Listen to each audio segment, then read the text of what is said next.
So the protesters declare the Sanam Luang rally to be a victory. Yep. But in your point of view, I mean, can it be considered a victory for the students and the rally organizers? The thing is like when the demonstrators achieve certain targets, and of course like they always could be able to claim that is the victory. Of course, it's not the victory saying that our society has changed, but at least to reach certain target of the demonstration. So then it is justifiable that they claim for the victory. And the thing is like I believe that one of the most successful thing, not just only for the students and the protesters, but also with the policemen who have been trying to making security for them. It is a really victory for everyone because like the demonstration has been passing through without any irregularity of during the period of time. So both sides deserve credit for having the whole thing end peacefully. Everyone has done very good. No, but what do you think was the strongest message that came out of the rally? The how you call that, like the highlight was the time when the demonstrator put the plug, a newly designed plug, onto Sanam Luang area, and actually it's becoming a stepping stone to say that maybe it is the message that the plug that has been disappearing, like the 1932 plug was disappeared, and then maybe this is another a new symbolic, and actually it has been gone viral in the social media. So then, so it was sort of a symbolic revival of the spirit of the 1932 revolution. That could be. that could be. But for people who may not be familiar with that historical events, how do you think they would perceive this ritual? I got several messages from those who are not very keen on the movement, and they were asking me whether what is the significance of this. So then there are certain ways to explain. Of course, like 1932, the plug that was marked in 1932 was like the mark of the change from the absolute monarchy to the constitutional monarchy, and it has been the system that our country has been used to govern our country since then. And then of course there are so many interruption of our democracy during these 88 years after 1932, but the thing is like the plaque has been still the symbolic almost every year in June 24th. Like we are still recall the incident by using that plaque as a symbolic. And when the plaque was disappeared, it's still mysterious of how it is disappeared or how it was disappeared. So then the third generation of plaque may be marking some significance for those who believe in this phenomenon. And with the recent protests, we saw a lot of students as well as the older generation, which is opposed from previous protests where most of them are just students. What are your thoughts on this? Is this a good sign that we're seeing students and the older generation coming together in the recent one? The thing is like, I think you mean about the red shirt. There was a visible presence of red shirt people. The thing is like, as I mentioned last time, that demonstration always needs to call for the alliance. And then when there are more interested people who share the same value and come to participate in the demonstration, I think this is very normal. And the new dimension of the mature and adult groups that mostly that the red shirts also have some kind of the dynamic and some changes, a lot more creative way of entertaining has been added on in their activity. So then the atmosphere, it brings in a little bit more friendly atmosphere to the big group of the demonstration as a whole. What do you think of the criticisms that the students might have crossed the line by talking about the monarchy issues with the language that people may find to be very offensive, and then trying to submit the demands to the Privy Council, and doing all those things at Sanam Luang and with the Royal Grand Palace in the background? There are a couple of things implied here. The first thing is that about like having the demonstration at Sanam Luang and having the Royal Palace in the background. I think this is not the first time in Thai history. Sanam Luang has been used for the demonstration for several occasions, and even apart from the royal ceremonies, there are a lot of public activities have been used Sanam Luang. At certain point, it was a market sometimes. So I think, but of course, like in the past decade, during the renovation of Sanam Luang, so then there are very few activities. So that maybe people started to not used to with those activities. But I think in this sense, if you go back into several decades earlier, the use of Sanam Luang as a demonstration site and also with any other public activities is pretty normal. So having the Royal Palace background is just, it's beautiful actually. Okay. But for the other two things, it's about like the escalation of the language they use. The language that they use. This is the thing that I concern. I always insist that we are capable to discuss about the monarchy because the monarchy is the biggest, most important institution in Thai society, in Thai culture. But to criticize or to talk about the monarchy, we might have to mind the language that we use, because like we have to understand that there are people who who are very keen and respect the monarchy, and of course, like traditionally, people are getting used to with the respect to the monarchy. So then, if they have to listen to those words that might be irritating their feelings, so then I think the demonstrators or the leaders of the demonstrators have to consider this. As I mentioned, that having the demonstration means to seek for the alliance.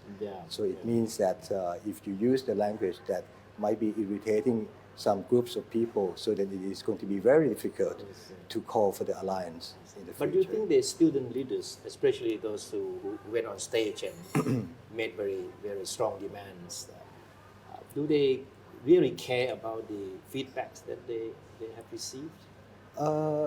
I think they do care. I mean, I don't really know them very closely, but I think people care. But the thing is, like sometimes when we consider, like our activity is as the righteousness, with certain righteousness. So then, self-criticism needs to be applied in order to understand the kinds of circumstances, because otherwise we will hypocrite ourselves that what we have done is already just and justified. And with the political views of younger students, would you say that their views are really their own, or are they still influenced by their older family members or people around them? The thing is, like there are several dimensions of that. The thing is, of course, like from the circumstances that they claim that they have been oppressed, at least during the past 7 years after the coup, 2014 coup. That could come out from what they really feel. But of course, there are certain influences from what they have learned from the experiences of the people in the past. So it's the mix between I cannot say that people grown up without any influences. We are influences by one of either ways. But the thing is like what they are trying to address is about the requirement of having freedom in this society and trying to uh, make this society become more democratic. You know, whether or not we agree with their stance or their demands is one thing, right? Yeah. But the fact that they are putting the future on the line by touching on this very sensitive issue and then challenging the establishment and now facing the legal consequences. They're facing criminal charges now. Okay. Do you have any idea what goes on in their mind, that knowing that what they're doing will land them in this kind of problems? At a certain point, I believe that when people are hungry for freedom, and then of course, like there are costs of freedom, and then at a certain point, the other causes are worst in order to exchange the freedom. Maybe this is what I assume that this is what they believe in. But the thing is like they are because yesterday I was facilitating one dialogue between the two polars of the beliefs, especially the leaders of the youth.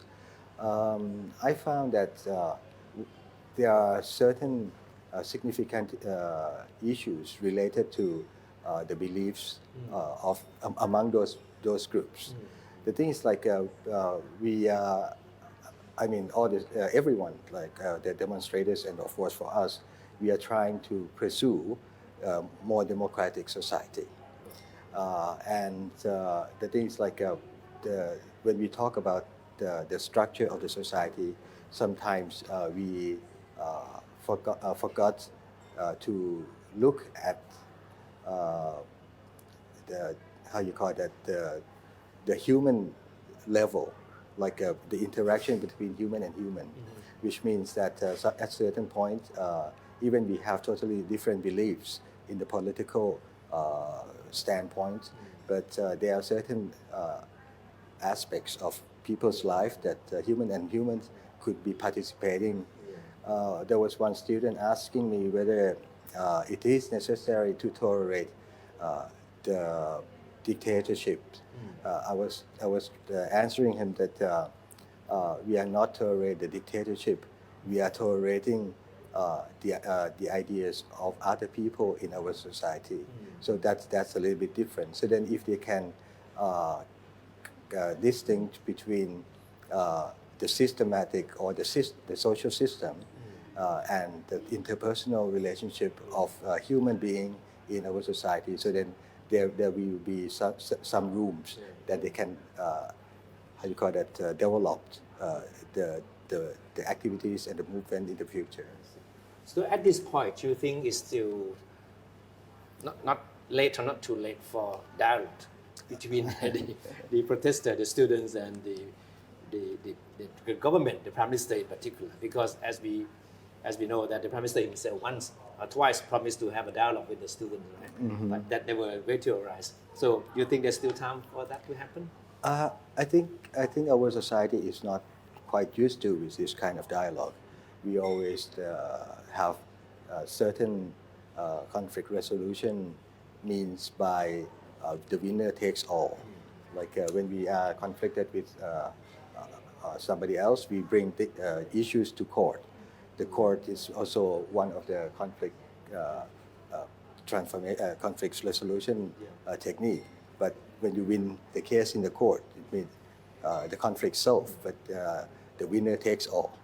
But we are not used to with like a certain mechanisms that the stakeholders in the conflict are working together and helping each other in order to decide for the solution that is acceptable for all the parties involved. You know, by rallying at Sanam Luang and then submitting the 10-point demand to the Privy Council to demand reform of the monarchy, my reading is that the student leaders might have played all their cards. Do you think they still have anything left that they can really work on and do? The thing is like I think to present the demands to the private council is I think just only the symbolic, because like systematically the private council has nothing to do with all those demands. If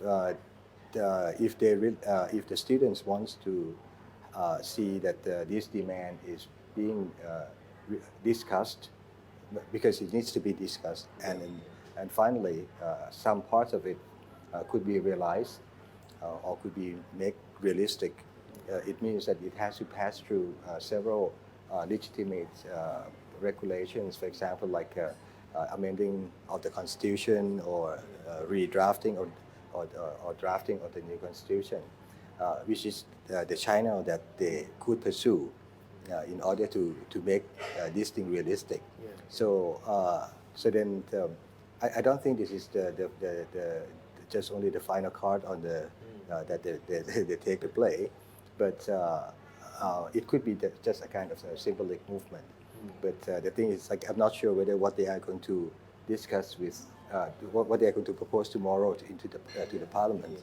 But if it is more systematic, and then of course like find some how you call it tangible demands or how you call it the process that the parliament can take into account in order to make the constitution amendment and drafting a new one. So that might be helpful. Now that the parliament already started debating about the constitution amendment, would you say that it has achieved one of the goals of the protesters? The thing is like the parliament has the issue of the amending the constitution has been discussed in the parliament for over a year. I think even just like recently after the election. Yeah. So it's just only a kind of consequences and sequences that it just at the same time, at the same point. And of course, there might be some influences, but the debate on the constitution amendment is just it just go with which is by its own mechanism. And what will be the next move for the protesters then? I don't think I can answer for them. Oh, right. So, but the thing is, like, I believe that right now, when this issue already raised in the parliament, they might be trying to give some pressure to the member of the parliament, of course, like including senates, who are the keys in order to pass the first readings of this constitution amendment. So if they can have enough pressure for the Senate, so then the senators, at least 84 senators are encouraged or buying their ideas. So then maybe the first reading would be passing the parliament. I think what the students are looking for, as in very much like what many of the opposition politicians want to see, that is the setting up of the so-called People's Constitution Drafting Assembly, right? Mm-hmm. So if that comes about, do you think that would satisfy the protesters? That's one of the requests, demands in the past. So then, of course, like when the demand is achieved, so then it brings a satisfaction anyway. So, but the thing is like to pass the first reading, it means that you have to set up the special committee. That's right. Scrutinize it. Yeah. So then, we still have to wait and see of how the result of because they are the draft of the government, the draft of the opposition party, and several separated articles involved, especially the role of the senates. So then, it looks like the students still don't have full trust in the process, right? Even me, because some of them see this as a sort of a delaying tactic on the part of some of the government MPs. The thing is like the process takes time, but the thing is like um, when you say that the student don't trust the system, Trust, but not a full trust. not fully trust them, but the thing is like we have to follow the system because this is the only thing that we will get a new constitution. That's right. I mean, apart from staging the coup, but this is the only way that we will get people constitution. So then, no whether the system is stable or stabilized, we still have to follow this system. So then we have to rely on this system a little bit, but not to fully trust. It means that there are some, how you call it, the opportunities to have like a detour or error in the process, and actually I feel the same. But overall, you are optimistic that things will turn out happily. I have hope. Optimistic or not, I'm not sure, but I have hope because this is the only way that we can proceed. But the thing is like we can try to make some influences or some recommendations, or of course, if for the demonstrators, they can put some pressure on those who are, the party involved in this circumstance. So then that might help. All right.